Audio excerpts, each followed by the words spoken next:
देखिए अगला 20 मिनट तक कैसे रेजोनेंस होता है वो आपको मैं नहीं बताया हूँ, बस मेरे ऊपर ट्रस्ट कीजिए। और कल ही बताया था कि कंजुगेशन का मतलब क्या होता है, वन का गैप। किसके बीच का वन का गैप?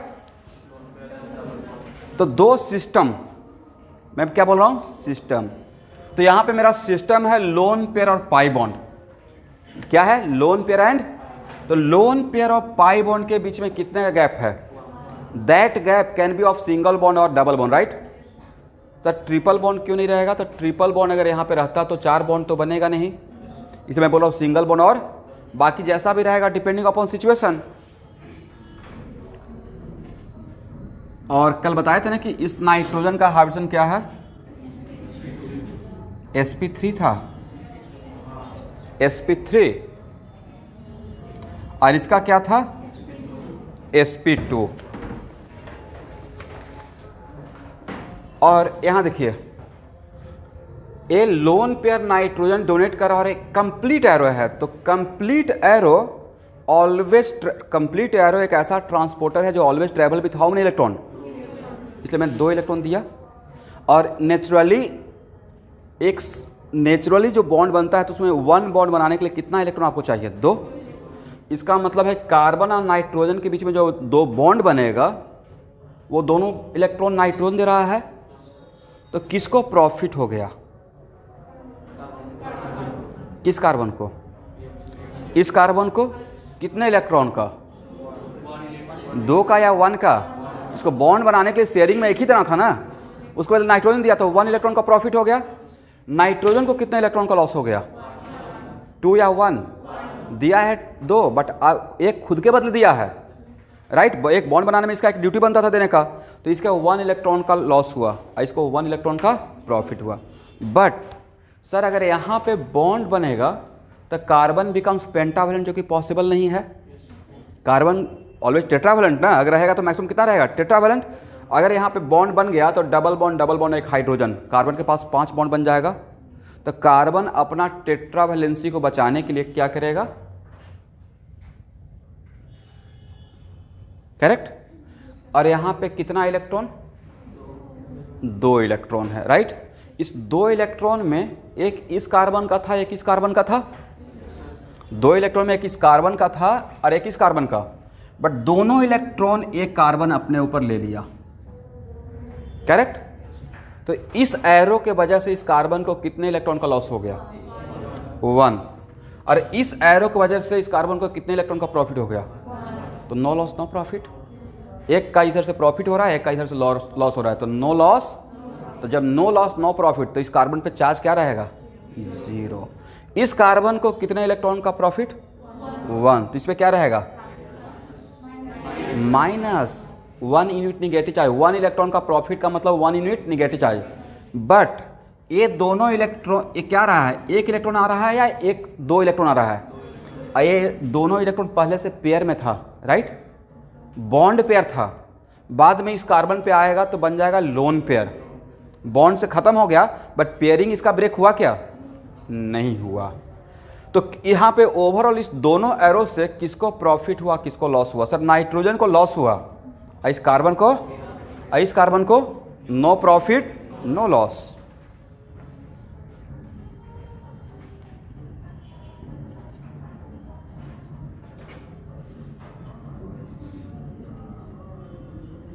चलिए अब यहां देखिए ऑब्जर्वेशन। कोई भी प्रोसेस होता है, केमिस्ट्री और फिजिक्स हो, कोई भी प्रोसेस होगा तो उसमें कंजर्वेशन ऑफ चार्ज तो होगा ही होगा, कंजर्वेशन ऑफ चार्ज। तो रेजोनेंस यहां से वहां तक, अब यहां देखिएगा, यहां से वहां तक जाने में यहां पे ओवरऑल मॉलिक्यूल पे चार्ज कितना था? सब लोग ध्यान सुनिएगा। ओवरऑल मॉलिक्यूल पे टोटल चार्ज कितना था? 0। तो यहां पे अगर टोटल चार्ज 0 तो उसमें भी टोटल चार्ज 0 रहना चाहिए, according to what? Conservation of charge. इसका मतलब यहां पे एक मैं पॉइंट बोलूंगा कि if any resonating structure are electrically neutral then all RS must be electrically neutral for fulfil of what? Conservation of. ये ऑलवेज होगा, सिर्फ इस स्ट्रक्चर का नहीं, ऑलवेज होगा, ठीक है। नेक्स्ट, पहला ऑब्जर्वेशन तो ये कर लिए। अब यहां देखिए, इस कार्बन का हाइब्रिडाइजेशन बताइए।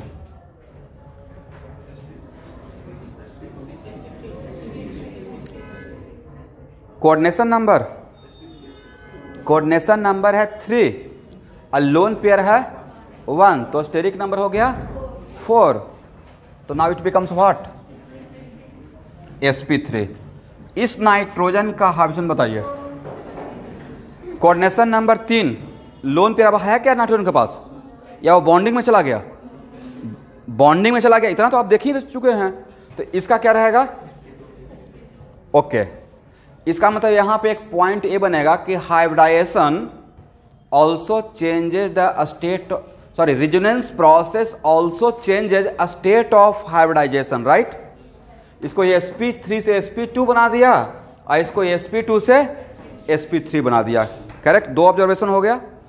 नेक्स्ट, ए लोन पेयर इस स्ट्रक्चर में, इस रिजोनेटिंग स्ट्रक्चर का नाम अगर रिजोनेट RS फर्स्ट बोलेंगे, और इस रिजोनेटिंग स्ट्रक्चर का नाम, एक एक पॉइंट को याद रखिएगा, सारा पॉइंट बोल रहा हूं, इसी पे आपको असाइनमेंट मिलेगा, इसी पे आपको क्वेश्चन पूछा जाएगा, एकदम टू द पॉइंट, लेकिन with respect to competitive exam. तो ए लोन पेयर कहां था, किस ऑर्बिटल में था? नाइट्रोजन में तो है ही, sp3 में था। और आपको सिखाए हैं sp3 orbital never make pi bond, sp3 orbital never make. A lone pair यहां पे आकर कौन सा बॉन्ड बनाया है कार्बन और नाइट्रोजन के बीच में? कार्बन नाइट्रोजन के बीच में पहले से तो सिग्मा था ही, तो 2 सिग्मा बनेगा क्या? 2 एटम के बीच में एक ही सिग्मा ना generally, right.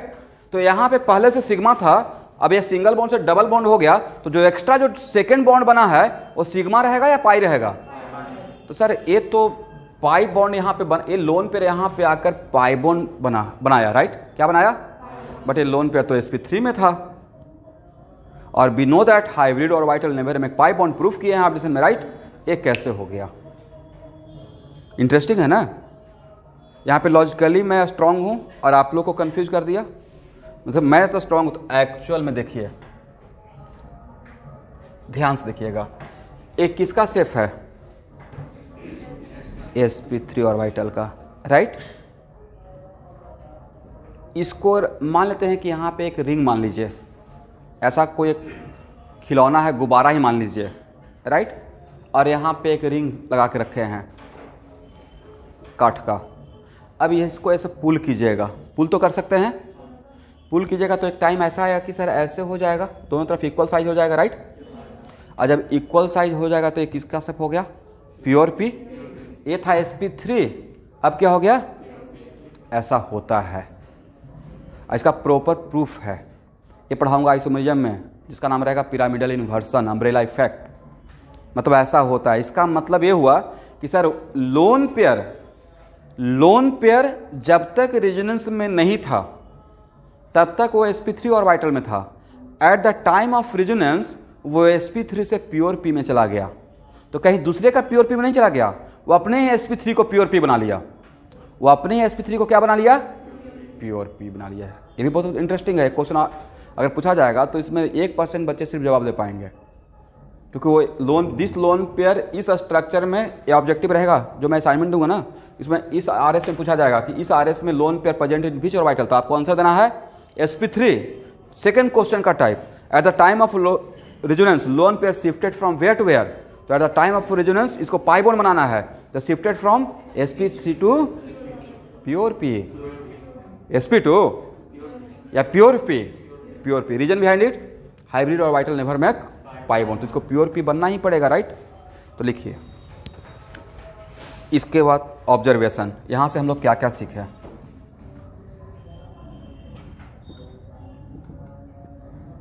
First observation, resonance process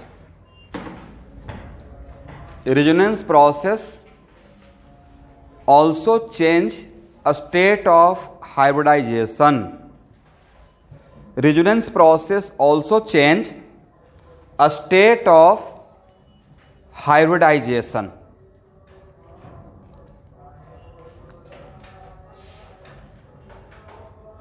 ये पहला ऑब्जर्वेशन। अब सेकेंड पॉइंट बना के लिखिएगा।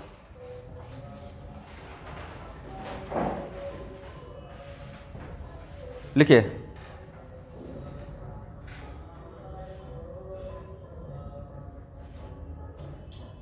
if lone pair not involved in resonance, if lone pair not involved in resonance,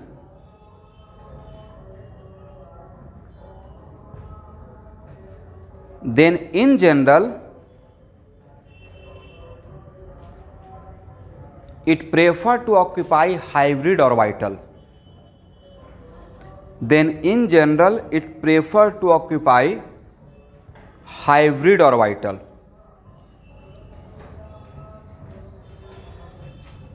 और जहाँ पे फुल स्टॉप लगाइएगा तो ब्रैकेट देके ऐसे लिख दीजिएगा, क्योंकि ये बात मैं अभी आपको नहीं सिखाया हूँ।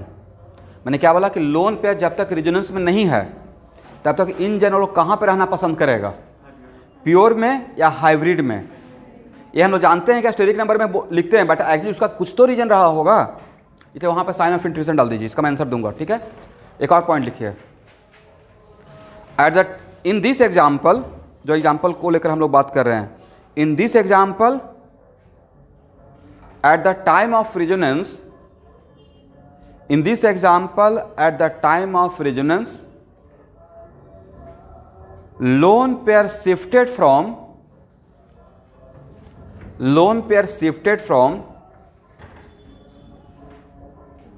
hybrid orbital to pure p orbital.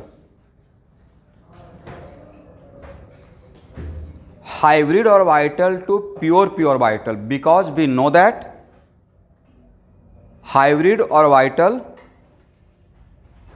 never make pi bond.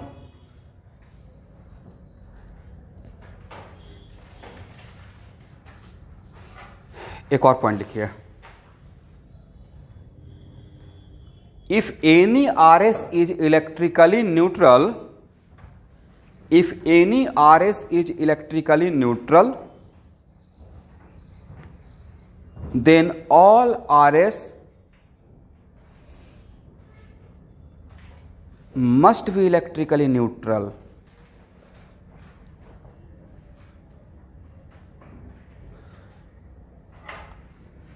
हेमाश्री, बढ़िया नोटबुक बनाइए ऑर्गेनिक केमिस्ट्री का, बहुत बढ़िया से नोटबुक आप लोग को पढ़ाने वाला हूँ। एक बढ़िया लगना चाहिए एकदम नोटबुक है, रिवीजन करने के टाइम पे भी एकदम सिस्टमैटिक वे में। तो आप बाकी जैसे भी लिखते हैं, लेकिन बहुत सिस्टमैटिक होना चाहिए, क्योंकि रिवीजन के टाइम पे बहुत काम में आ जाएगा। और सारा जो यहाँ पे पॉइंट लिखवा रहे हैं वो डायरेक्ट ऑब्जेक्टिव रहेगा आपके लिए, ठीक है।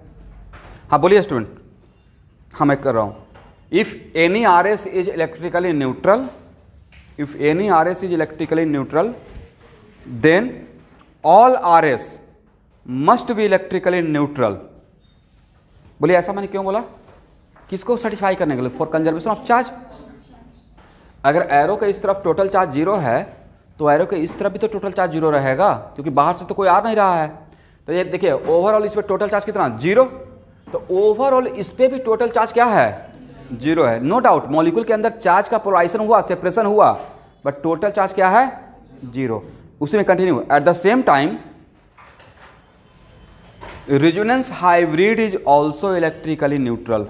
At the same time resonance hybrid is also electrically neutral.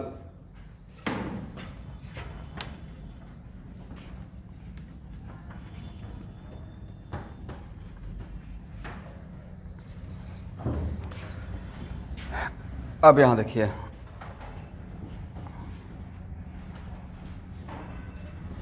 तो सर इसमें क्वेश्चन पूछने का क्या तरीका हो सकता है। यहां देखिए क्वेश्चन कैसे पूछा जाएगा। अब यहां पे कुछ ऐसा भी रहेगा जो कि आगे चल के, अब इसमें केमिस्ट्री पढ़ रहे हैं तो हो सकता है कुछ इसमें एरोमेटिक सिस्टम मिले तो उसका बात अलग रहेगा, बट इन जनरल जहां पे ओपन सिस्टम है, क्या है ये, साइक्लिक सिस्टम है, एरोमेटिक सिस्टम है, ओपन सिस्टम है, तो इसमें अगर क्वेश्चन ए पूछा जाएगा in R S first hybridization of nitrogen, तब क्या आंसर रहेगा, sp3। जिस आर एस का पूछा जाएगा आपको, अब इसमें कंफ्यूज नहीं होना कि सर sp3 से sp2 है तो मैं आंसर क्या दूंगा। आपको क्वेश्चन फिर इसमें जो क्वेश्चन सेट करेगा उसको तो पता है ना पूरा स्टोरी। आपको लग रहा है कि वो नहीं जान रहा है, बिना जानते हुए क्वेश्चन सेट कर देगा। इसलिए अगर इसमें क्वेश्चन पूछा गया फॉर एग्जाम्पल ऐसे, लेकिन hybridization of nitrogen in RS first, answer क्या रहेगा? Hybridization of nitrogen in RS first, तब आंसर क्या रहेगा? sp3। Same question in RS second, तब आंसर क्या रहेगा? sp2। ये सेकेंड क्वेश्चन हो गया। थर्ड क्वेश्चन अगर रहेगा कि in this resonance process hybridization of nitrogen vary from where to where. Question का लैंग्वेज चेंज हो गया ना। पूरे रेजोनेंस में नाइट्रोजन का हाइब्रिडाइजेशन कैसे वेरी कर रहा है, तो वेरी कर रहा तो ऑब्वियसली चेंज हो रहा होगा, तब आंसर क्या दीजिएगा?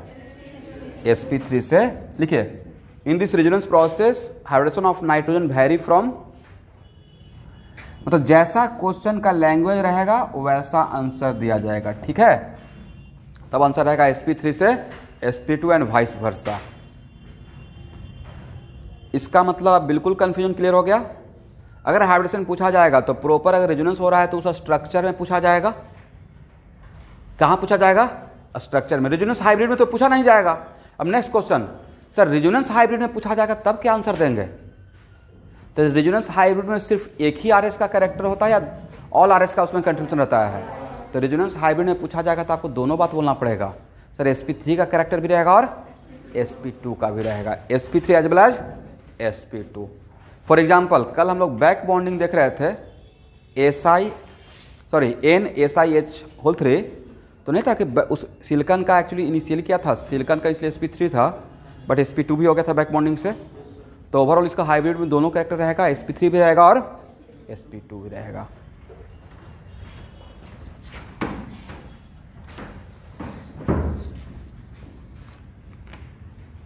अच्छा बताइए, सबसे बढ़िया आयनिक बॉन्ड कहां बन सकता है? सबसे बढ़िया आयनिक बॉन्ड, तो आयनिक बॉन्ड बनने के लिए क्या होता है? मेटल और नॉन मेटल। तो highly electropositive, highly electronegative, caesium और फ्लोरीन, सीजियम और फ्लोरीन। बट उसमें भी 100% आयनिक बॉन्ड नहीं होता है, पता है कि नहीं? अकॉर्डिंग टू फजन्स रूल, नाम सुने हैं? उसमें भी कल भी मैं कैलकुलेट किया हूँ, पीरियोडिक प्रॉपर्टी पढ़ा था, उसमें भी 91% ही है। तो 9% क्या है? कोवलेंट बॉन्ड रहा होगा, राइट। इसका मतलब जो आयनिक बॉन्ड जानते हैं वो भी 100% आयनिक। उसका उल्टा कोई भी कोवलेंट बॉन्ड है, अगर हेटेरोटॉमिक कोवलेंट बॉन्ड है उसमें भी 100% कोवलेंट कैरेक्टर नहीं रहता है। जो HCl में डेल प्लस और डेल माइनस दिखाते हो क्या है? आयनिक कैरेक्टर ही तो है, राइट। चलिए इस टाइप का क्वेश्चन का आंसर आप लोग दे देंगे। अब यहां पे एक मैंने क्वेश्चन एक स्टेटमेंट लिखवा कर छोड़ दिया था, राइट, कि अगर लोन पेयर रेजोनेंस नहीं करेगा, और ऑर्गेनिक केमिस्ट्री में हम लोग 4-5 एलिमेंट के बीच में ही घूमते रहना है, तो अगर लोन पेयर रेजोनेंस नहीं करेगा तो कहां पे रहना प्रेफर करेगा? तो सर ये तो पता नहीं, लेकिन हम लोग को स्टेरिक नंबर निकालने के लिए आता है, उसके अकॉर्डिंग हाइब्रिड और वाइटल में। बट यहाँ पे उसके डेप्थ का क्वेश्चन ये हो गया कि लोन पेयर को स्टेरिक नंबर में काउंट क्यों किए? तो सर काउंट किए क्योंकि वो नंबर स्टेरिक नंबर ज़्यादा हो जाएगा था sp3, मतलब उसके लिए आपने हाइब्रिड और वाइटल प्रेफर किया। sp3 में उसको रख रहे हैं, मतलब आपने क्या प्रेफर किया है? हाइब्रिड और वाइटल प्रेफर किया है। तो बताइए कोई भी इलेक्ट्रॉन अगर एक ही जगह पे है, अगर रेजोनेंस होगा तो ये लोन पेयर सिर्फ यहाँ पे है या डीलोकलाइज हो रहा है? इनडायरेक्टली ये लोन पेयर यहाँ चला गया है। इस लोन पेयर को रेजोनेंस करने से इफेक्ट कहाँ नजर आ रहा है? कौन कौन सा एटम पे इफेक्ट नजर आया? इस पे इफेक्ट नजर आया क्या? कहाँ पे इफेक्ट नजर आया? नाइट्रोजन पे और कार्बन पे। इस ए इलेक्ट्रॉन डिफिशियंट बन गया तो इस पे पॉजिटिव चार्ज आ गया और इस पे निगेटिव चार्ज आ गया है। यहां तक समझ में आ गया? चलिए, तो कोई भी लोन पे जब तक डीलोकलाइजेशन, मतलब एक जगह से दूसरी जगह पे नहीं जा रहा है, एक ही अगर पोजीशन पे है, तो न्यूक्लियस के दूर रहना चाहेगा या पास रहना चाहेगा? सिंपल सी बात है ना, निगेटिव चार्ज क्या रहेगा? न्यूक्लियस के दूर या पास, फॉर बेटर स्टेबिलिटी। तो आप बताइए कि sp3 और वाइटल, sp3 और वाइटल और pure vital, let it is pz, दोनों में किसका साइज बड़ा है? वेरी गुड, इसका साइज बड़ा है, राइट। तो अगर लोन पेयर प्योर में रहेगा तो यहां बहुत इंपॉर्टेंट है, लोन पेयर अगर प्योर में रहेगा तो इसका न्यूक्लियस से डिस्टेंस ज़्यादा हो जाएगा, और तो अट्रैक्शन कम, तो अट्रैक्शन कम तो attraction decreases, potential increases, right, और अट्रैक्शन इंक्रीजेज, पोटेंशियल जी, बट यहाँ पे रहेगा तो न्यूक्लियस के ज़्यादा पास रहेगा। तो किस केस में लोन पेयर को न्यूक्लियस के साथ ज़्यादा अट्रैक्शन मिलेगा, ज़्यादा स्टेबिलिटी मिलेगा, sp3। तो यहाँ पे न्यूक्लियस का ज़्यादा अट्रैक्शन मिलेगा, ज़्यादा स्टेबिलिटी मिलेगा, तो जानबूझ के सिस्टम लेस स्टेबल में रहना चाहेगा या मोर स्टेबल में रहना चाहेगा, मोर स्टेबल। तो आप लोग खुद से एक्सप्लेन कर लेंगे। देखिए 2 मिनट टाइम दे रहा हूँ, एक्सप्लेन बाय योरसेल्फ।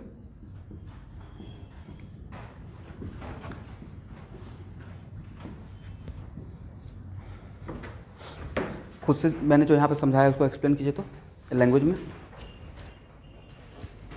अब मैं पढ़ूंगा आपने क्या एक्सप्लेन किया।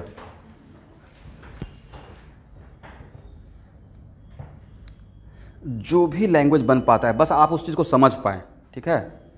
मैं आपके जगह पर रहता तो अपना ही लैंग्वेज में लिख देता, लोन पेयर अगर हाइब्रिड में रहेगा तो न्यूक्लियस से डिस्टेंस कम रहेगा तो अट्रैक्शन ज़्यादा, एकदम ऐसे ही लैंग्वेज बना देता। और आपको ट्रस्ट नहीं तो अपना मैं ओरिजिनल नोटबुक दिखा सकता हूँ, इसमें कहीं कहीं हिंदी में भी लिख देता था।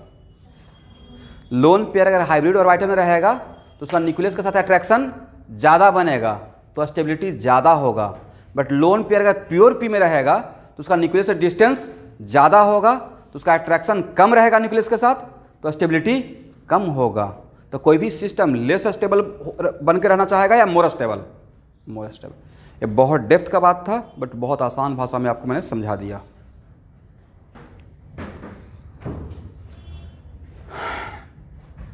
मैं नहीं पढ़ने जा रहा हूं, आप लोग को जो मर्जी है आपने बस एक्सप्लेन कर लीजिए इसको, ठीक है।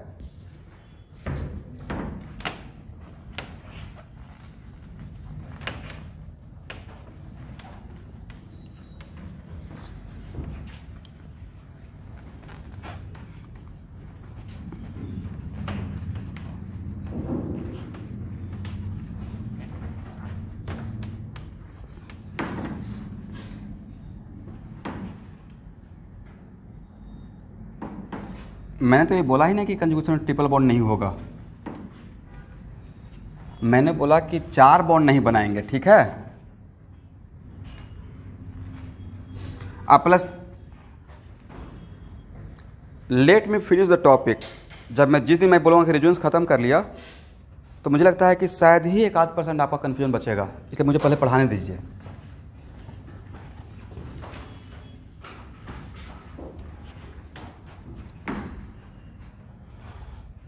चलिए, तो यहाँ तक तो इतना पॉइंट क्लियर हो गया।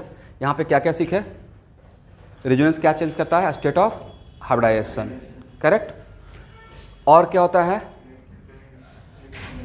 अगर कोई इलेक्ट्रिकली न्यूट्रल है तो बाकी सभी इलेक्ट्रिकली न्यूट्रल रहेगा, क्या क्या, all R S and resonance hybrid, right. और जो एग्जाम्पल मैं लिया हूँ, how to write resonance hybrid, तो कल के क्लास में आपको थोड़ा सा इंट्रोडक्शन दिया था कि रेजोनेंस हाइब्रिड ड्रॉ करने के लिए जो भी सिस्टम रेजोनेंस के लिए रिस्पॉन्सिबल रहेगा उसको छोड़कर बाकी स्ट्रक्चर ड्रॉ कर दीजिए। यहाँ पे जो मैंने एग्जांपल लिया था उसमें कौन कौन क्या था रेजोनेंस के लिए रिस्पॉन्सिबल, कौन रेजोनेंस में था, लोन पेयर और pi bond, lone pair and pi bond. इसका मतलब है ये इतना बार आएगा ना कि आप यूज्ड टू हो जाइएगा। तो मैंने लोन पेयर और पाई बॉन्ड को छोड़कर मैंने स्केलेटन ड्रॉ कर दिया, राइट। अब यहाँ पे फर्स्ट आरएस में यहाँ पे डबल बॉन्ड था बट सेकेंड आरएस में यहाँ पे सिंगल बॉन्ड था, राइट। तो यहाँ पे डबल बॉन्ड दे या सिंगल बॉन्ड दे, वेरी गुड, पार्शियल।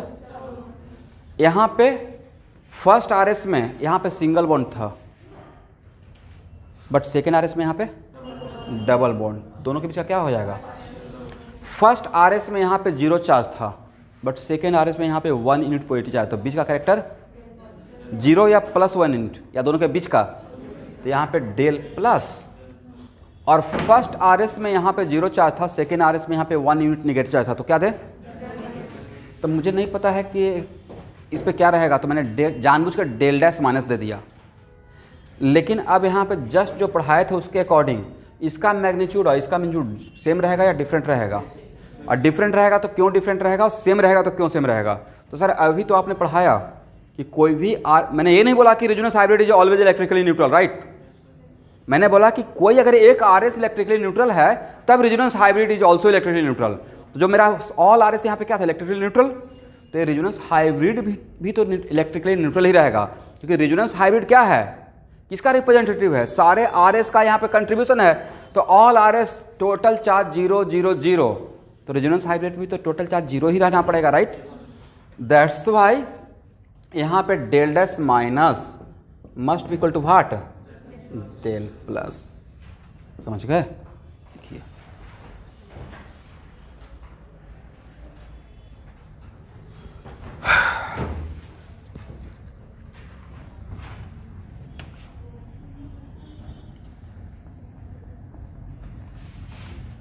तो बहुत टफ था।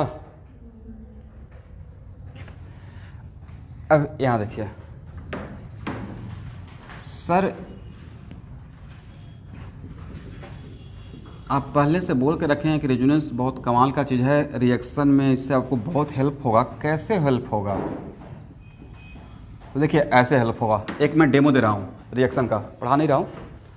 मान लेते हैं कि ये मेरा मॉलिक्यूल है, इस मॉलिक्यूल के पास मैं कोई पॉजिटिव चार्ज पार्टिकल लेके जा रहा हूँ। तो कौन सा लेके जा रहे हैं? अब positive charge particle searching for what, positive charge particle के पास जाएगा, रिपल्सन हो जाएगा ना। दो मॉलिक्यूल के बीच में रिएक्शन होना है तो रिपल्सन होगा तो रिएक्शन होगा, या पास आना पड़ेगा, पास आना पड़ेगा। तो this E plus searching for this positive charge particle searching for electron, तो उसको सबसे ज्यादा इलेक्ट्रॉन क्लाउड कहां दिखेगा, यहां पे दिखेगा या यहां पे दिखेगा? तो वो आप रेजोनेंस हाइब्रिड में देखिए, यहां पे कैसा कैरेक्टर, पॉजिटिव, और दोनों कार्बन में से इस कार्बन में कहां पे ज्यादा उसको इलेक्ट्रॉन मिलेगा, यहां पे। इसका मतलब है कि ए प्लस इस कार्बन की तरफ अप्रोच करेगा, नहीं यहां से इलेक्ट्रॉन लेगा। ये मैं नहीं बोल रहा हूं, ये कौन बोल रहा है, रेजोनेंस बोल रहा है। लेकिन अगर रेजोनेंस नहीं जानते तो डायरेक्ट आप लोन पेयर से यहाँ पे इलेक्ट्रॉन दे देते, और जहां से देते उसमें पॉजिटिव कैरेक्टर है, जहां से देते वहां पे क्या है, अब पॉजिटिव कैरेक्टर होने का वजह क्या बना, रेजोनेंस। तो this is the effect of what, resonance in reaction. वो एक्चुअली डायरेक्शन देगा कि रिएक्शन में कोई भी चार्ज पार्टिकल कहाँ पे जाना चाहिए अगर रेजोनेंस हो रहा है। तो ये तो कॉमन सेंस की बात है ना कि मैं पॉजिटिव चार्ज पार्टिकल ले आऊँ, तो positive charge particle searching for what sir, electron. तो लेस इलेक्ट्रॉन या मोर इलेक्ट्रॉन, तो पूरे मॉलिक्यूल में जहाँ पे उसको इलेक्ट्रॉन डेंसिटी ज़्यादा नजर आएगा उसके तरफ इंक्लाइन होगा, या जहाँ पे कम नजर आएगा उसकी तरफ होगा। तो यहाँ पे तो पॉजिटिव कैरेक्टर, यहाँ पे नेगेटिव, और दोनों कार्बन में किस पे ज़्यादा है। नेक्स्ट ऑब्जेक्टिव, कोई पूछेगा कि इस कार्बन और इस कार्बन में इस टाइप का फ्रीक्वेंट ऑब्जेक्टिव आपको मिलेगा, जो मैं बुक फॉलो करता हूँ, बट मैं आपको वो स्ट्रिक्टली नहीं फॉलो करवाऊंगा, उसी से मैं सिलेक्ट करके दूंगा। डॉक्टर DSK का इस कार्बन में किस कार्बन पे इलेक्ट्रॉन डेंसिटी ज़्यादा और क्यों? सर इस कार्बन पे ज़्यादा। इस कार्बन को अगर कार्बन नंबर 1 इसे बोलते हैं, कार्बन नंबर 2 इसे बोलते हैं, तो carbon number 2 greater than carbon number 1, कौन सा डेंसिटी? वजह क्या बना सर, रेजोनेंस। अगर रेजोनेंस नहीं जानते तब तो आपको ये पता नहीं चलता। इसका मतलब रेजोनेंस इतना तरीके से, ये तो बहुत है, 5% अभी 5% क्या, आज का क्लास में तो 1% रेजोनेंस खत्म करने वाला हूँ, राइट। तो यहाँ से ये भी क्वेश्चन एराइज हो सकता है, ठीक है। अब हेडिंग बनाइए, how to write resonating structure. How to write resonating structure.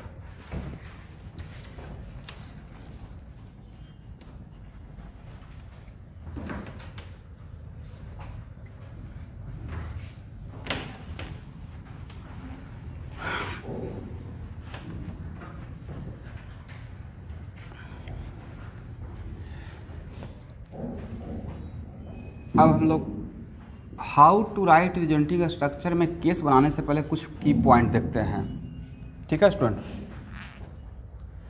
पहला बात तो कि बहुत बेसिक बात है, अगर रेजोनेंस में मैं ऐसा एरो दिखा रहा हूँ तो ए एरो अपने साथ कितना इलेक्ट्रॉन लेकर मूव करेगा, इसको लिख लीजिए, complete arrow always travel with 2 electron. जल्दी जल्दी लिखिएगा। और रेजोनेंस में अगर ऐसा एरो दिखाता हूँ तो एक ऐसा एरो है हाफ एरो, तो half arrow travel with 1 electron.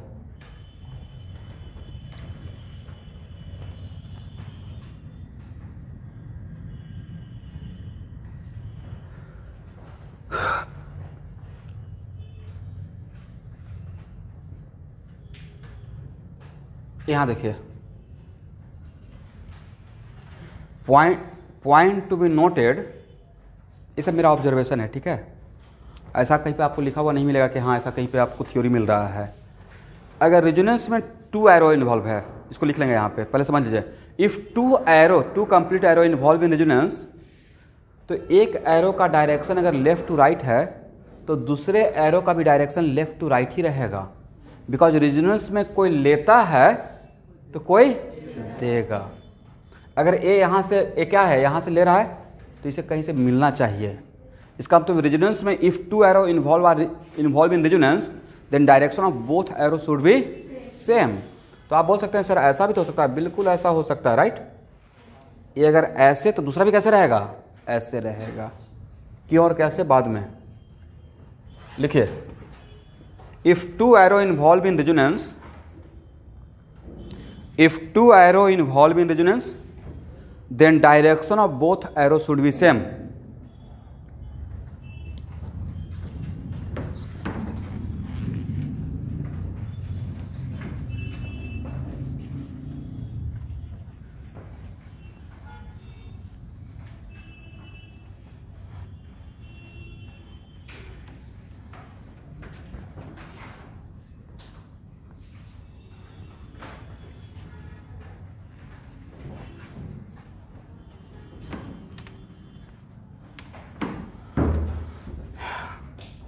इसका मतलब यहाँ से एक चीज़ ये सीखे कि रेजोनेंस में ए अलाउड नहीं है।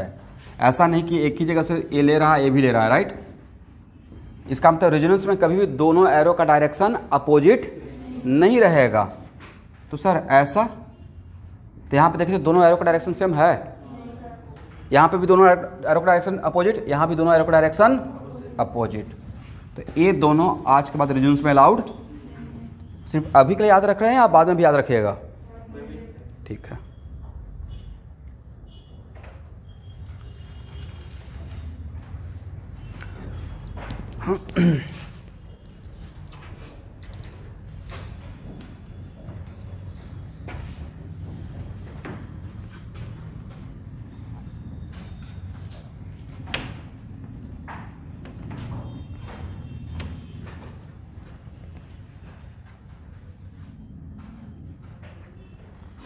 बोलिए, एक कैसा डबल बॉन्ड, हेट्रोएटॉमिक या होमोएटॉमिक? इसका मतलब इस डबल बॉन्ड में जो एक पाई बॉन्ड है वो हेट्रोएटॉमिक पाई बॉन्ड है या homoatomic pi bond? Homoatomic pi bond. इस कार्बन और मानते हैं ऐसे sp2 है, राइट।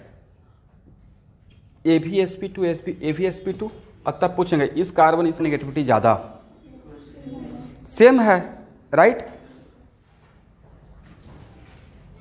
तो एक्चुअली रेजोनेंस में अगर होमोएटॉमिक बहुत बड़ा एक पॉइंट है, ठीक है। अगर रेजोनेंस में होमोएटॉमिक पाई बॉन्ड है तो homoatomic pi bond can open in both way. ये इस कार्बन की तरफ भी ओपन हो सकता है या इस कार्बन की तरफ भी ओपन हो सकता है। नेक्स्ट क्वेश्चन, सर ऐसा क्यों?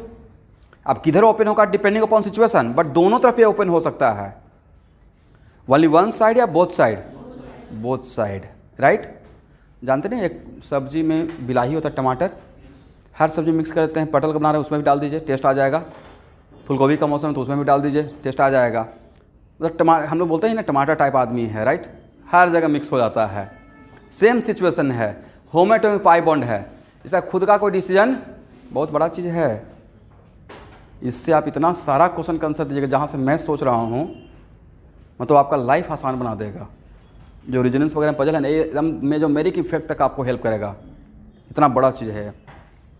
इसका मतलब है सर इसके बीच में कोई इलेक्ट्रोनेगेटिविटी का डिफरेंस था ही नहीं।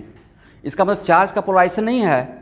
तो डिपेंडिंग अपॉन सिचुएशन अगर इधर ओपन होना रहेगा इस तरफ भी ओपन हो सकता है, और इधर ओपन होना रहेगा इस तरफ भी ओपन हो सकता है। तो नीचे एक लाइन लिखिए, इस पर 3 स्टार देके लिखिए।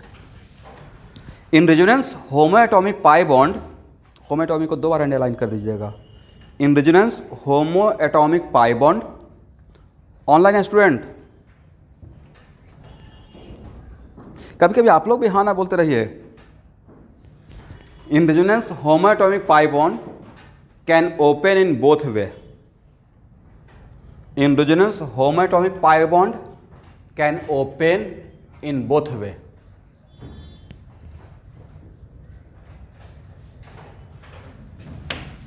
Depending upon situation.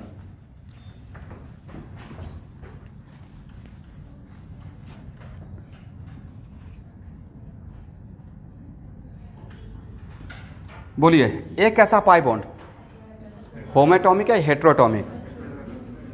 Heteroatomic, right, pi bond. और हेट्रोएटॉमिक पाई बॉन्ड में ऑब्वियसली आप जानते हैं कि न्यूट्रल ऑक्सीजन और न्यूट्रल कार्बन का अगर बात करें तो फ्लोरीन मोस्ट इलेक्ट्रोनेगेटिव और ऑक्सीजन सेकेंड मोस्ट। इसका मतलब है कि कार्बन और ऑक्सीजन के बीच में जो पाई क्लाउड है तो किस पे इलेक्ट्रॉन डेंसिटी, ये ऑक्सीजन अब पाई क्लाउड को अपने तरफ शिफ्ट कर लेगा, right, due to electronegativity difference. तो सिचुएशन ऐसा बना हुआ है डेल माइनस और डेल प्लस। इस वजह से आज के बाद अगर हेट्रोएटॉमिक पाई बॉन्ड रेजोनेंस में इन्वॉल्व है, अब कहीं पे कांस्टेंट कंडीशन हो सकता है। केमिस्ट्री में एक टर्म को हम लोग ऑलवेज पकड़ के रखेंगे, इन जनरल। अब एक आध जगह कहीं पे उल्टा हो जाएगा तो उसको मैं वहाँ पे प्रॉपर रीजन दूंगा कि यहाँ पे क्या वजह था। बट नेचुरली या जनरली इफ, एक ही बात है, मतलब कोई अलग बात नहीं था। चलिए कोई बात नहीं। ऑफलाइन क्लास, अब देखिए ऑनलाइन वाले इससे डिप्रेस मत हो जाइएगा। ऑफलाइन क्लास का चार्म ही कुछ अलग है, नहीं? मैं तो 11th क्लास का भी ऑफलाइन करने जा रहा हूँ। वो लोग बेचारे फ्रस्ट्रेट हो गए, सर कब बुलाइएगा। 11th क्लास का 2 विंग्स होता है, पैराबोला के जैसा। बोले कैसे? 11th क्लास के बच्चे डायरेक्ट 10th के बच्चे के टच में रहते हैं, जस्ट इमीडिएट सीनियर, और वो अपने बैचमेट के साथ भी टच में रहते हैं। तो उन पर थोड़ा ज़्यादा 2% फोकस कर दिया जाए तो 10th को भी फीडबैक दे देंगे कैटलिस्ट में आने के लिए। और जो बैचमेट उनका नहीं आए हैं according to catalyst business point of view, क्या कीजिएगा। लेकिन पक्का यकीन मानिए, मेरा बस एक सिग्निफिकेंट अमाउंट अगर जमा हो जाएगा, हालांकि सोशल वर्क तभी से करना शुरू कर दिया। इस बार भी क्रैश कोर्स चलेगा वही पिछले साल जैसा ही, कोई भी ज़्यादा अमाउंट नहीं। ये भी एक सोशल वर्क ही है, उसमें दोनों का लाभ। बाहर के बच्चे मुझे जान गए, उनको कम से कम 45 डेज में पैसा तो बचा दिया। पढ़ाऊँगा तो पक्का दूसरे इंस्टीट्यूट से ज़्यादा ही पढ़ाऊँगा, बट साथ में जितना वो क्रैश कोर्स में किसी बड़े ब्रांड में पैसा देंगे उतना में तो मैं साल भर का कोर्स पढ़ाता हूँ राइट। तो बेटर है और ख़राब नहीं। देखिए अब रिजल्ट का जहाँ तक बात है ना, तो रिजल्ट का परसेंटेज देखिए, अब वो 1-2 रिजल्ट मतलब नहीं मैटर नहीं करता है, और रिजल्ट तो स्टूडेंट देता है। अब सपोज कीजिए कि सब पढ़ने वाला बच्चा, हम लोग तो यहाँ पे हवा के विपरीत अभी काम कर रहे हैं। मार्केट ग्रो किसने किया? गुवाहाटी का 3 या 4 लोग 2008 से, नाम नहीं लूँगा, उसमें वन ऑफ देम मैं भी हूँ। मार्केट सब पूरा ग्रो कर दिया। हम लोग को नहीं पता था कि जो अच्छा सोच के, जैसे मैं कोई अब स्टूडेंट पूछा था सर टेस्ट से इंडिया कौन सा, ऑल इंडिया कौन सा जॉइन कर रहे, किसी कोचिंग का नाम बोल दिया। मुझे नहीं पता था कि वो लोग इतना डेटा को एनालाइज करते हैं कि अच्छा यहाँ से इतना लोग टेस्ट ज्वाइन कर रहा है, इतने बच्चे प्रिपरेशन कर रहे हैं। तो बाद में जब मार्केट पूरा ग्रो हो गया तो वही यहाँ पे आ गए। जब रॉ मटेरियल का मार्केट था, जिस टाइम पे मुझे याद है कि पहला सेशन जब स्टार्ट कर रहा था तो नीचे था, कुछ भी बिल्डिंग नहीं बना हुआ था। तो आए पेरेंट्स, मैं बोला कि, और मैं जस्ट ओपन किया था तो मेरे अंदर तो एकदम जोश था कि IIT का पढ़ाएंगे। 2015-16 तक IIT का क्रेज ज़्यादा था, मेडिकल कम था। 2 साल 3 साल 4 साल में ऑल ऑफ सडन ऐसे हो गया है। तो मैं बोला कि IIT का पढ़ाता हूँ। वो भाग गए फटाक से। मैं बोला कि क्या मैंने बोल दिया, मैं तो बहुत अच्छा बात बोला था। फिर एनालाइज किया बोलना क्या चाहिए, काउंसलिंग क्या करना चाहिए। तो पहले उनसे पूछा था आप किसके लिए आए हैं? बोर्ड चाहिए, ओके बोर्ड भी पढ़ाऊँगा। क्या चाहिए? इंट्रेंस चाहिए, इंट्रेंस भी पढ़ाऊँगा। दोनों चाहिए, दोनों पढ़ाऊँगा। पढ़ाना तो केमिस्ट्री है, राइट। अब बच्चे एक बार क्लास में बैठ जाएंगे तो उनको मैं ज़्यादा गाइड कर सकता हूँ। तो वैसे धीरे धीरे धीरे करके, बट बहुत सारा सीजन है। लिखिए, लिख लिए। तो देखिए इस वजह से पहले ही से पाई क्लाउड ऑक्सीजन की तरफ शिफ्टेड था। That's why in resonance heteroatomic pi bond अगर इन्वॉल्व रहेगा तो open to what less electronegative या मोर इलेक्ट्रोनेगेटिव। लिखिए if heteroatomic pi bond involve in resonance, diagram बनाने के बाद, if heteroatomic pi bond involve in resonance then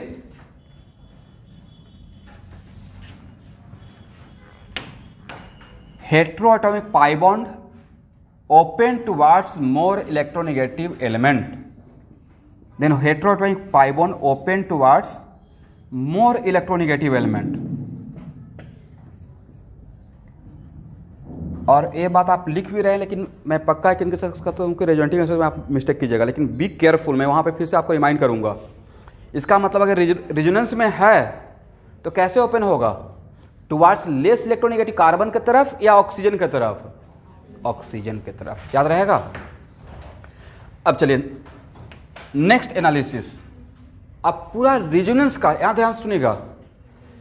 resonance में कौन कौन इन्वॉल्व रहेगा, पूरे ऑर्गेनिक केमिस्ट्री को ही समरी कर लेते हैं। सर रेजोनेंस में तो पाई बॉन्ड इन्वॉल्व रहेगा, सिस्टम इन्वॉल्व इन रेजोनेंस। बोलिए तो ऑर्गेनिक केमिस्ट्री में जो भी सिस्टम रेजोनेंस में इन्वॉल्व रहेगा वो क्या क्या सिस्टम हो सकता है? देखिए सर, पाई बॉन्ड रहेगा, और क्या रहेगा? वेरी गुड, और क्या रहेगा? नेगेटिव चार्ज, और क्या रहेगा? पॉजिटिव चार्ज, और क्या रहेगा? Free radical. इसके अलावा कुछ माइंड में है? देखिए कितना बढ़िया समरी हो गया। इतना ही के बीच का गेम है, राइट? इसी को अगर हम लोग ध्यान से समझ लें तो हम लोग का लाइफ आसान हो जाएगा। तो अब सर रेजोनेंस में पाई बॉन्ड है, लोन पेयर है, निगेटिव चार्ज है, पॉजिटिव चार्ज है, फ्री रेडिकल है। तो अब रेजोनेंस किसके किसके बीच में होगा ये देख लेते हैं, और किसके बीच में नहीं होगा वो भी देख लेंगे, और उसको मैं आगे प्रूफ कर दूंगा। तो रेजोनेंस पाई बॉन्ड से पाई बॉन्ड के बीच में होता है। Resonance between what? Pi bond से पाई बॉन्ड। तो सर इसमें तो तीन केस बन जाएगा। पाई बॉन्ड से पाई बॉन्ड के बीच में रेजोनेंस होने के लिए दोनों पाई बॉन्ड के बीच में 1 का गैप रहना चाहिए, कंजुगेशन क्या रहना चाहिए? 1 का। तो सर इसमें अच्छा आप ही बताइए, पाई बॉन्ड से पाई बॉन्ड के बीच में कितना case? 3 case. Homoatomic pi bond, homoatomic pi bond, homoatomic heteroatomic कितना केस बन गया? ये 3 केस अगर डील कर रहे तो पूरा ऑर्गेनिक केमिस्ट्री का कहानी खत्म। पाई बॉन्ड से पाई बॉन्ड का एक तो ये रहेगा, पाई बॉन्ड से पाई बॉन्ड। और किसके बीच में रेजोनेंस होगा? रेजोनेंस 2 सिस्टम के बीच में होता है, right? Pi bond and lone pair, very good. और किसके बीच में होगा? Pi bond and negative charge, क्योंकि सर निगेटिव चार्ज का मतलब तो लोन पेयर ही रहता है, राइट? और किसके बीच में होगा? Sir pi bond and positive charge. अब इसमें 3 केस है पाई बॉन्ड का, सॉरी 2 केस है, होमोएटॉमिक हेटेरोएटॉमिक। मैं देख लूंगा किसके बीच में होगा, राइट? और किसके बीच में हो सकता है? Pi bond and free radical. Free radical कैसे दिखाते हैं, ठीक है? Pi bond and free radical. और किसके बीच में होगा?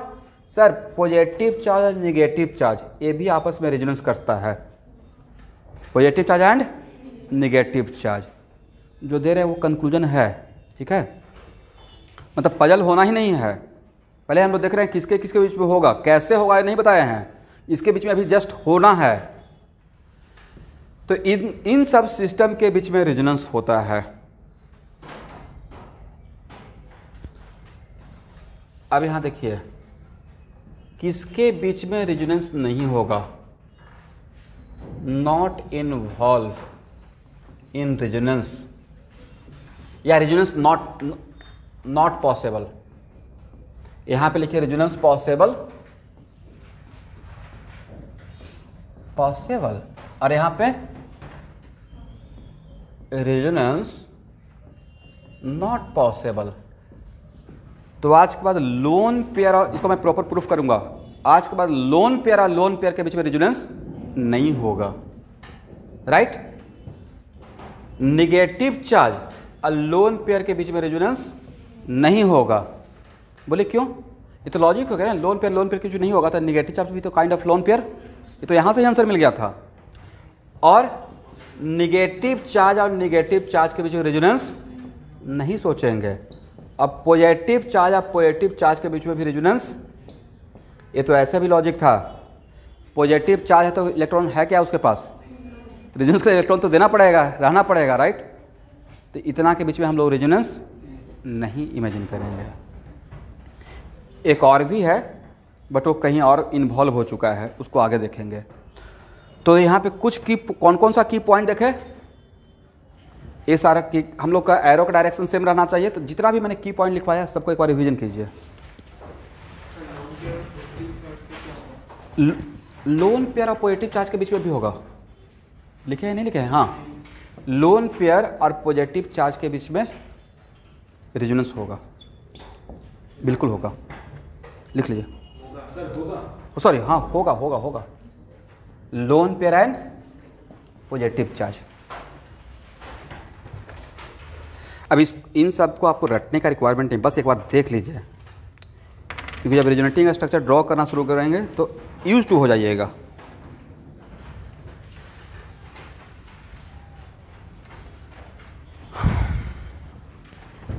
अब एक पॉइंट बनाइए,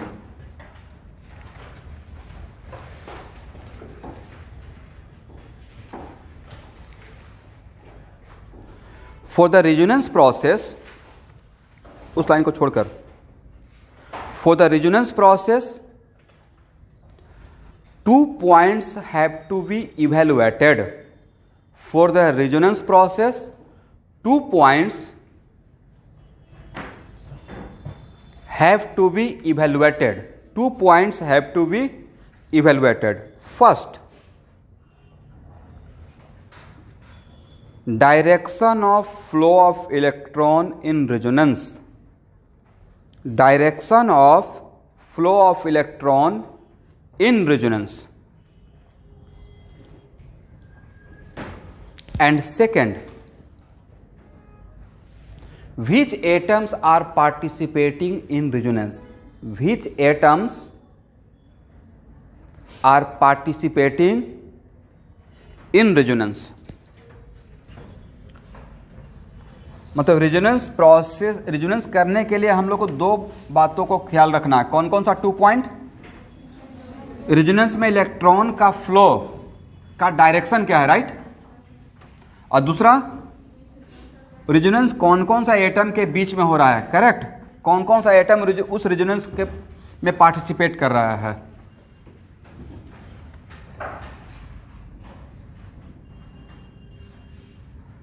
और एक और पॉइंट लिखिएगा, for resonance between 2 system, for resonance between the 2 system, system दिखाए है ना कौन कौन सा सिस्टम यहां पे। For resonance between the 2 system, comma, both system should be conjugated, both system should be conjugated.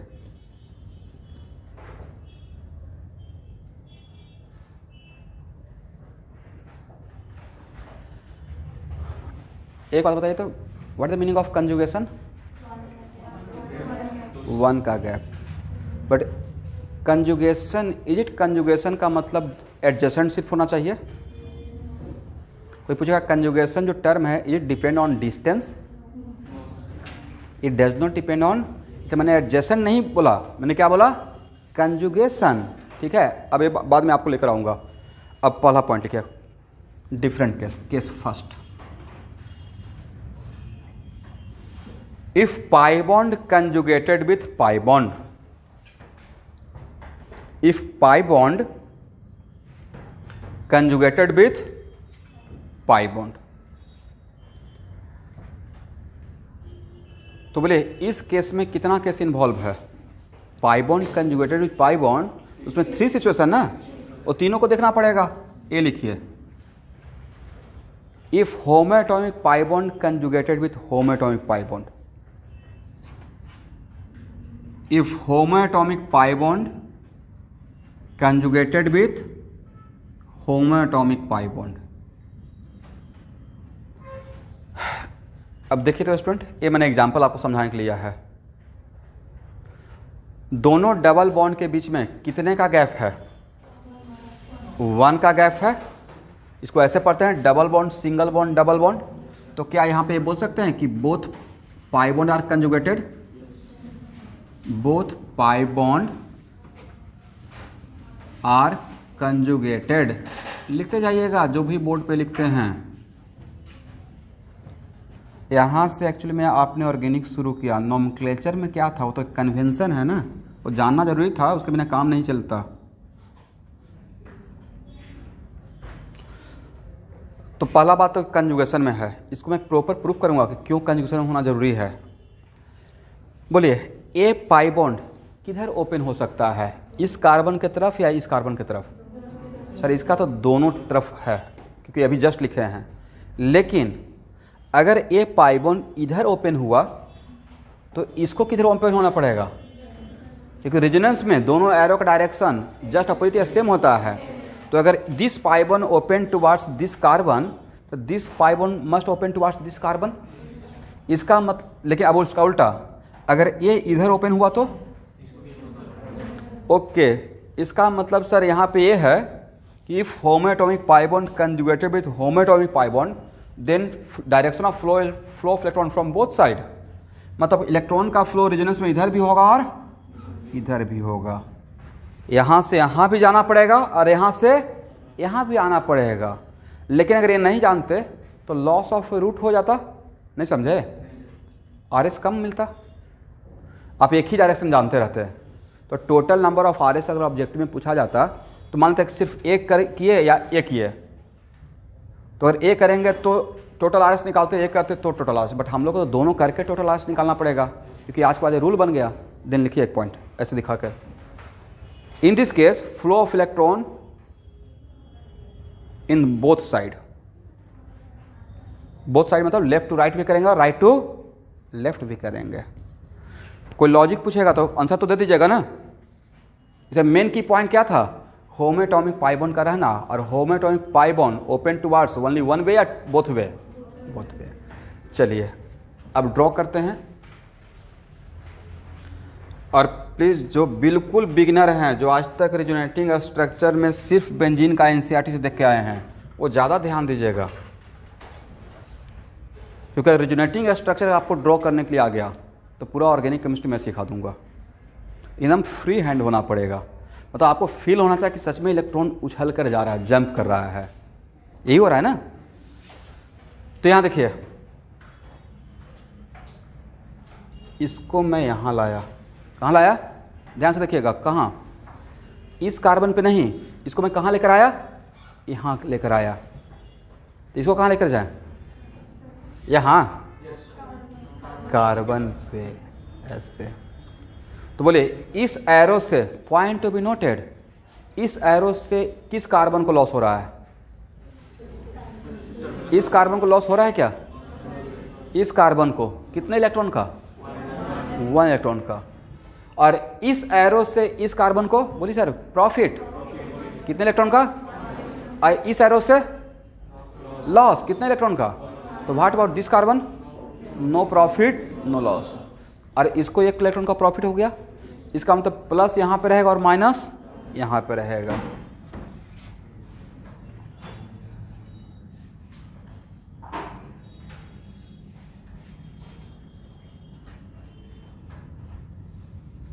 यहाँ तक आइए। तो अब बोलिए, इससे अगर आर एस फर्स्ट बोलते हैं तो ये मेरा आर एस सेकेंड हो जाएगा, right, because one R S differ from other with respect to what. और मैंने इसको यहाँ, इस इलेक्ट्रॉन को यहाँ पे लाकर पाई बॉन्ड ही बनाया, क्योंकि पाई बॉन्ड ही बनना था। पहले से सिग्मा बॉन्ड है तो दूसरा जो बॉन्ड बनेगा कौन सा बॉन्ड रहेगा, पाई बॉन्ड रहेगा, करेक्ट।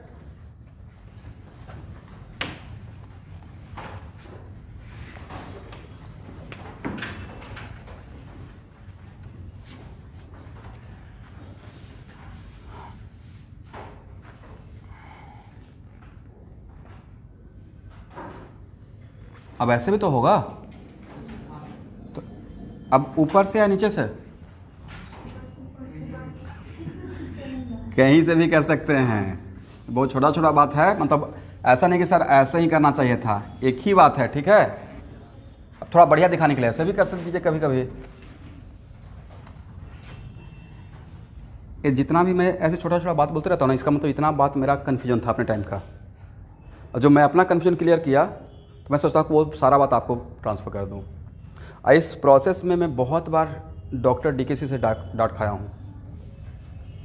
मतलब ऐसा इनोसेंट क्वेश्चन पूछते थे कि कभी कभी तो मतलब ज़बरदस्त और उसमें भी 300-400 बच्चों के बीच में, क्लास में 300 स्टूडेंट हैं। आप लोग तो इतने स्टूडेंट के बीच में भी डरते रहते हैं, सर क्वेश्चन पूछे या नहीं पूछे हैं, तो कहीं पूछ दिया और बाकी लोग हंसने लगेंगे।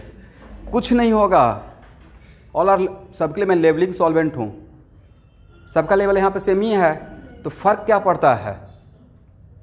मैं कभी कभी पूछ जाता था कि कार्बन से अटैच हाइड्रोजन भी H बॉन्डिंग बनाएगा, नहीं बनाता है, बट मुझे नहीं पता है, क्योंकि जिस टाइम पे मैं केमिस्ट्री स्टार्ट किया था उस टाइम पे इरोडोप का फुल फ्लेज में सॉल्यूशन कर रहा था, तो पूरा ध्यान किधर था, फिजिक्स की तरफ, तब स्टार्टिंग किया केमिस्ट्री का।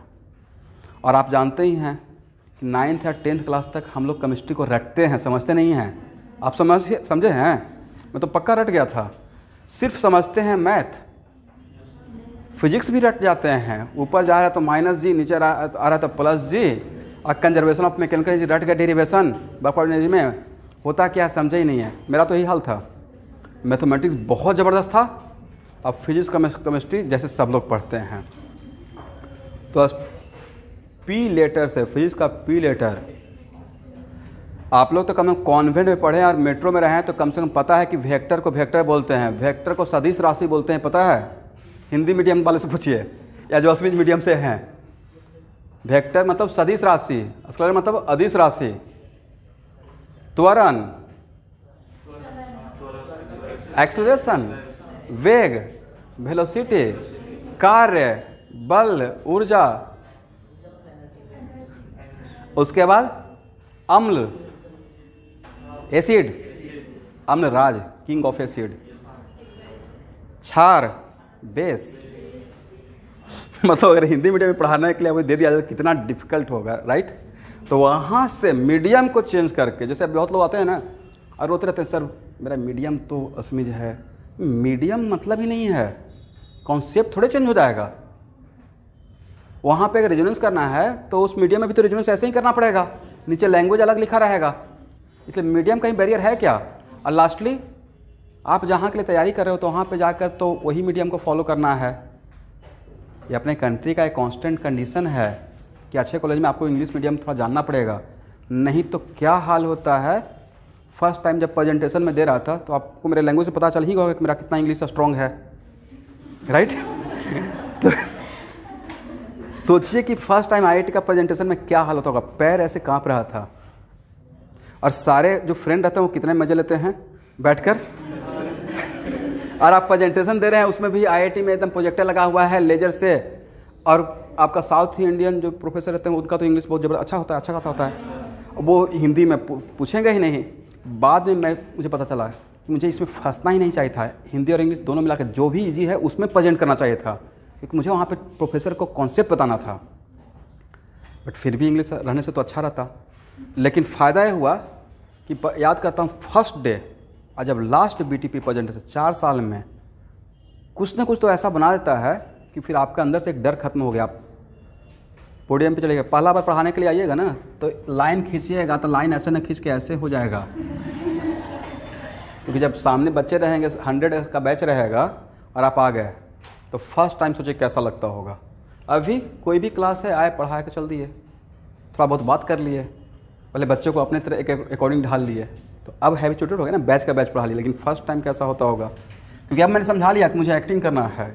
पहले लगता था पढ़ाना है, अब क्या है ना उस चीज़ को बढ़िया से प्रेजेंट कर देना है। अब बाहर जाके मत बोलिएगा कि राकेश सर सिर्फ एक्टिंग करते रहते हैं मतलब पढ़ाने का मैं बोल रहा हूँ, पढ़ाना एक आर्ट है।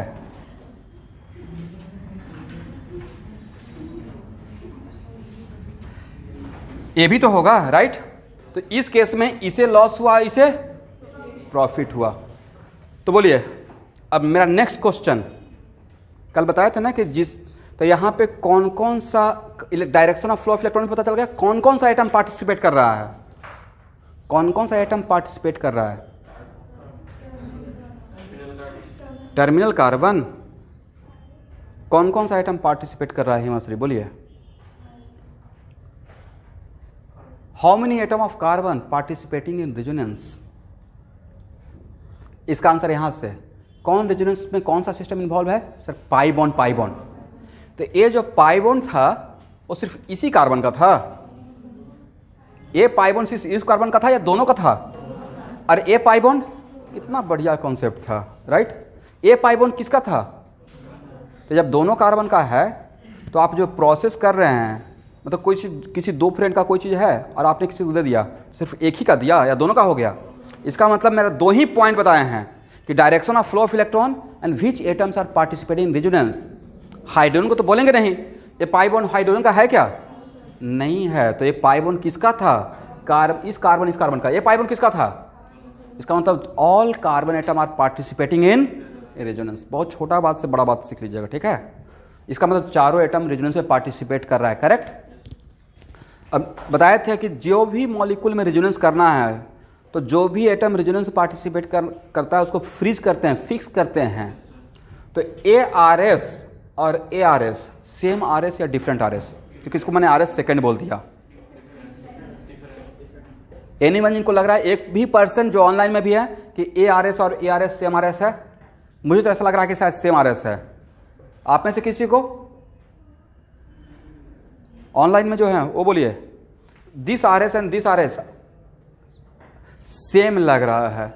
सेम इसलिए लग रहा है बिकॉज आपने इस मॉलिक्यूल को ऐसे पकड़ा और ऐसे घुमा के देखा, राइट? तो उधर निगेटिव इधर पॉजिटिव आ गया। बट मैंने आपको मॉलिक्यूल को घुमाने के लिए नहीं बोला था, फिक्स करने के लिए बोला था, राइट? इसका मतलब one RS differ from other RS with respect to what लिखवाया हूं कल के क्लास में।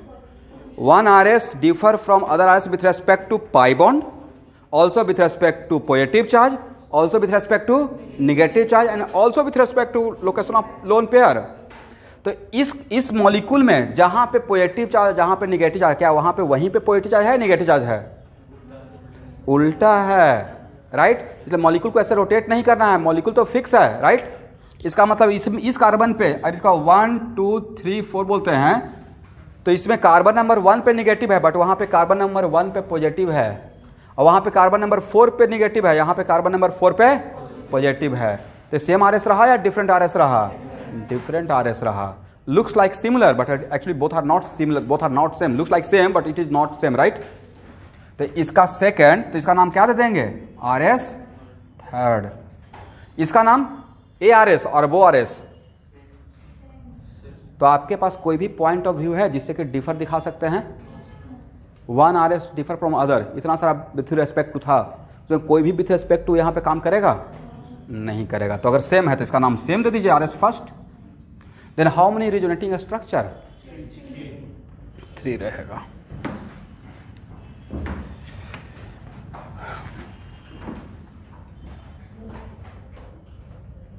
क्या बोले? थोड़ा जोर से बोलिएगा, बोलिए।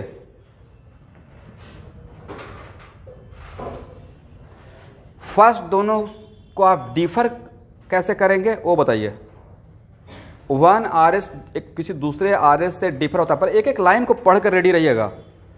तो first RS differ from any RS differ from other RS with respect to what? Pi bond. क्या पाई बॉन्ड का लोकेशन यहां पे अलग है? और कोई point of view? Lone pair है नहीं, पॉजिटिव चार्ज निगेटिव चार्ज है नहीं, तो आप डिफर भी दिखाते इसमें और इसमें, तो पाई बॉन्ड के रिस्पेक्ट में ही दिखा सकते थे, बट पाई बॉन्ड का लोकेशन भी सेम है। तो क्या ये डिफरेंट RS है या सेम RS है? आप किसी भी एक पॉइंट ऑफ व्यू से डिफरेंट दिखाने के लिए आपके पास कोई पॉइंट है ही नहीं, तो जानबूझ के उसको डिफरेंट तो बोलेंगे नहीं। तो मैंने डिफरेंट नहीं हुआ तो डिफरेंट नहीं हुआ तो सेम बोल देंगे। तो ये इसका नाम RS फर्स्ट, तो इसका भी नाम क्या रहेगा? RS फर्स्ट रहेगा। ओके, अब चलिए रेजोनेंस हाइब्रिड ड्रॉ कीजिए।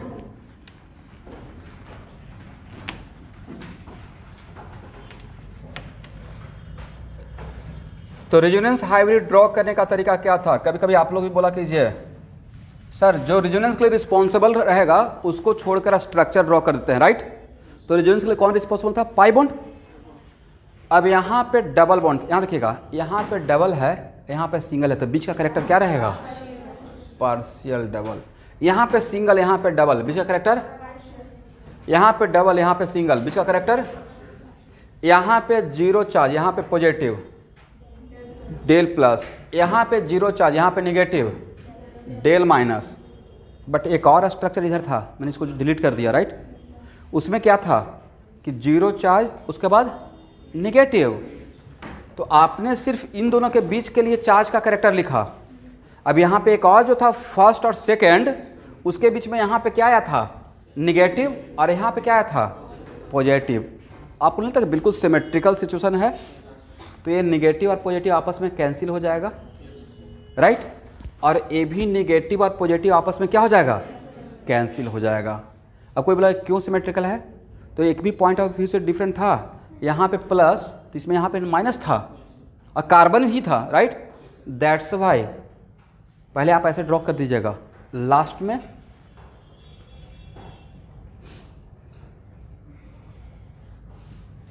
यहाँ पे जीरो चार्ज, और यहाँ भी क्या रहेगा, जीरो चार्ज रहेगा।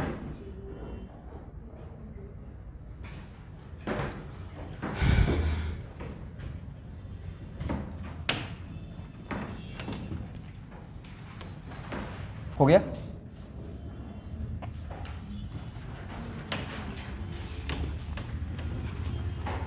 Case B, if homoatomic pi bond conjugated with, if homoatomic pi bond conjugated with heteroatomic pi bond, if homoatomic pi bond conjugated with heteroatomic pi bond,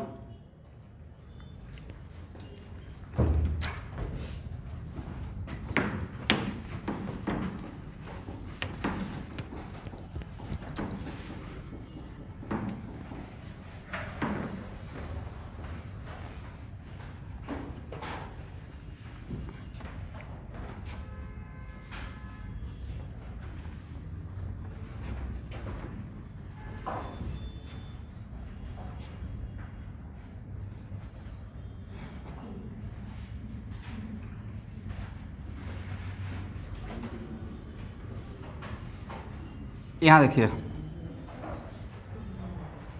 होमोएटॉमिक pi bond conjugated with हेटेरोटॉमिक, एक ऐसा pi bond हेटेरोटॉमिक, एक ऐसा। तो यहां पे who will decide the direction of flow of electron. इसका तो character दोनों तरफ ओपन होने का था, बट ये तो जब भी ओपन होगा ऐसे ओपन होगा। क्या ये ऐसे ओपन होगा? तो जब ये ऐसे ओपन होगा तो इसको ऐसे ही ओपन होना पड़ेगा। इसका मतलब यहाँ पे इंजन कौन और डब्बा कौन? इंजन ही तो डायरेक्शन देता है डब्बा को, बॉगी को, right. Who will decide the direction of flow of electron.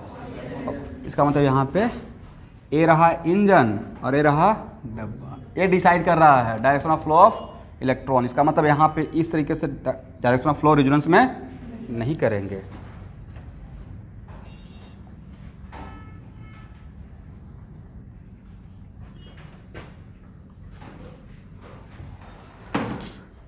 चलिए, डब्बा इंजन को पुश करेगा या इंजन डब्बा को पुल करेगा? बहुत बड़ा पॉइंट है। आप लोग सिर्फ मजाक में लेते हैं, मैं बोलता हूँ ना तो उसको लगता है सर ऐसे मजाक कर रहे हैं। मजाक नहीं कर रहे हैं, वो एक कुछ थॉट है, क्योंकि ये बात कहीं पे आपको हेल्प करेगा। ठीक है, टीचर बनिएगा तो समझ में आएगा कि कौन कौन सा एग्जाम्पल कहाँ पे फिट बैठता है। हो सकता है कि अगर ये बात नहीं मैं बोलता तो पहले आप यहाँ से स्टार्ट करते। कहाँ से स्टार्ट करते? यहाँ से स्टार्ट करते। बट यहाँ पे एक्चुअल में कॉन्सेप्चुअली कौन पुल कर रहा है? यहाँ आएगा।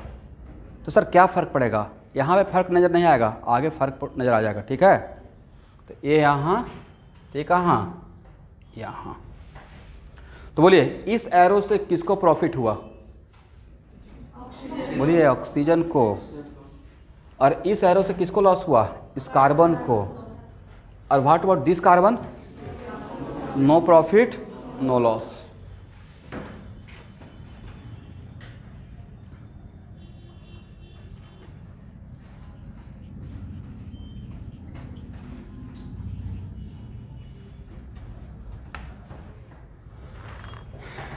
समझ गए? तो ये मेरा है RS फर्स्ट और ये है मेरा RS सेकेंड। और तो इसमें कोई RS होने का चांस नहीं, संभावना नहीं, पॉसिबिलिटी नहीं है।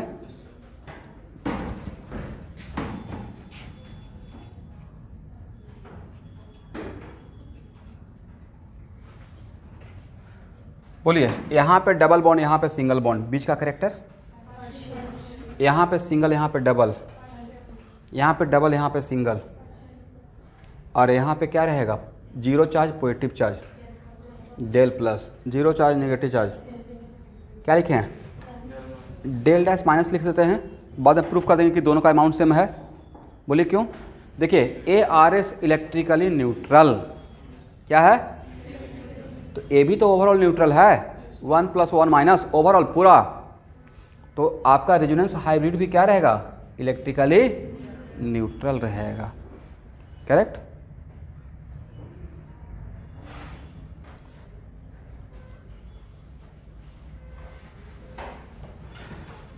तो स्टूडेंट सपोज कीजिए कि रिएक्शन में हम लोग पढ़ रहे हैं, ठीक है, इसको अब जो लिख रहा हूं उसको लिखना नहीं है, रिएक्शन पढ़ रहे हैं और ऐसा कोई कंपाउंड मिला, इसमें मान लेते हैं उस रिएक्शन में मैं कैटालिटिक अमाउंट ऑफ H+ दिया, क्या डाला, तो H+ also searching for electron, H+ searching for what, तो वो H+ कहाँ जाएगा, ऑक्सीजन पे जाना चाहिए, कॉन्सेप्चुअल तो ऑक्सीजन पे, क्यों, क्योंकि ऑक्सीजन पे इलेक्ट्रॉन डेंसिटी और भी ज़्यादा हो गया, पहले से लोन पेयर था और भी बढ़ गया है, राइट, किस प्रोसेस की वजह से, मेजोमेरिक इफेक्ट, कौन सा, सॉरी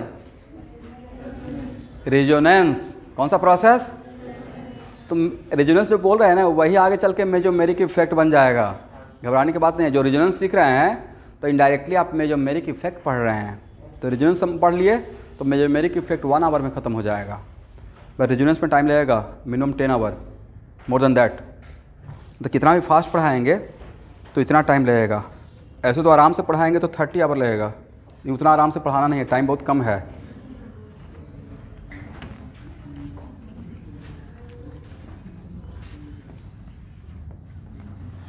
इसका मतलब यहाँ पे del plus equal to what, del dash minus,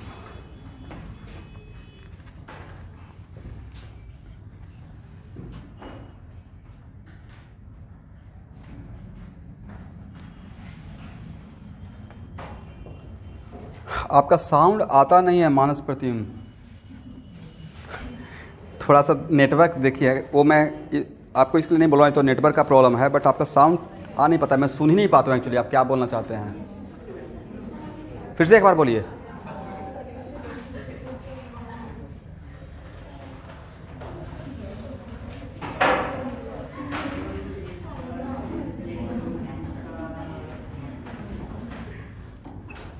चलिए, मैं आपको जहाँ तक मुझे समझ में आया आप ये पूछना चाह रहे हैं कि यहाँ पे ऑक्सीजन पे जो लोन पेयर है वो रेजोनेंस करेगा या नहीं करेगा, यही पूछना चाह रहे थे। चलिए, तो फिर भी एक ऐसा भी मैं बताता, आपका मैं क्वेश्चन बाद में ले लेता हूँ। यहाँ देखिए, नेक्स्ट क्वेश्चन है कि ऑक्सीजन के पास यहाँ पे 2 लोन पेयर था, और ये पहले ही बता चुके हैं कि रेजोनेंस में कौन कौन पार्टिसिपेट करता है, पाई बॉन्ड, लोन पेयर पाई बॉन्ड, तो ये लोन पेयर रेजोनेंस में आएगा या नहीं आएगा। नेक्स्ट ऑब्जेक्टिव, इसी मॉलिक्यूल में बोला जाएगा कि lone pair of oxygen, is it lone pair of oxygen involve in resonance, तो नो आंसर सिर्फ देना है, उसके पीछे लॉजिक भी रहेगा।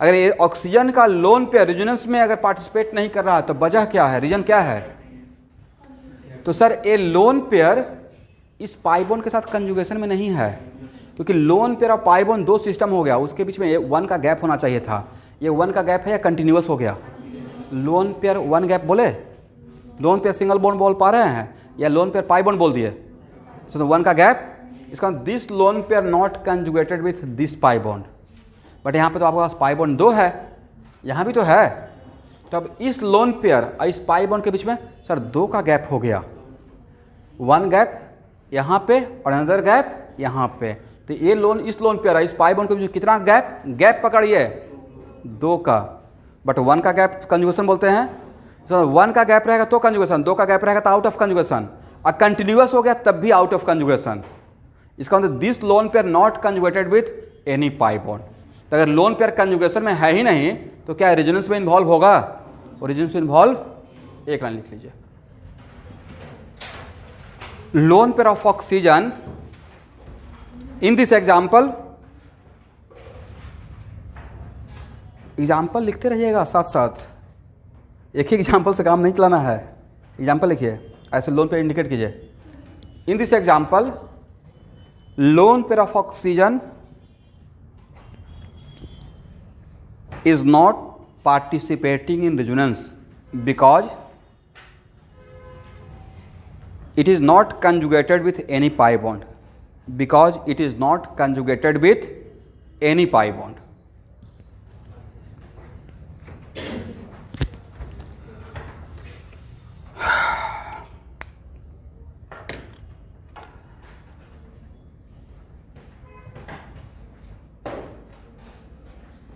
तो देखिए, हाँ बोलिए, मैं आपका आवाज सुन पा रहा हूं अभी, बोलिए। तो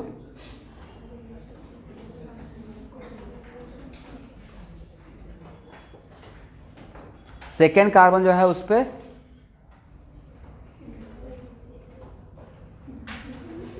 अच्छा, इस कार्बन का, दिस कार्बन,